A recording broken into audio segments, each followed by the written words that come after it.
on mul siin välja valitud, teed vormi, millel on üks väli.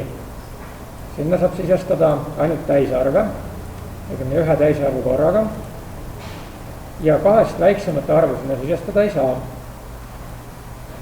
Ja vormile teed ka ühe nupu, millele vajutades kuvatakse tulemus väljale, millega lood tulemus, ja tulemuseks peab olema arvude summa ühest kuni sinna arvu välja sisestatud arvuni, ehk siis Fibonacci jada kokkuliitmine.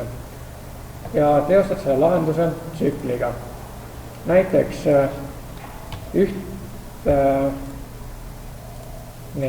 praegu mul võimaldab ühte ka ühest väiksemalt, ma ei saagi siia panna, sest ma panin piiranguks 1, sa paned piiranguks 2.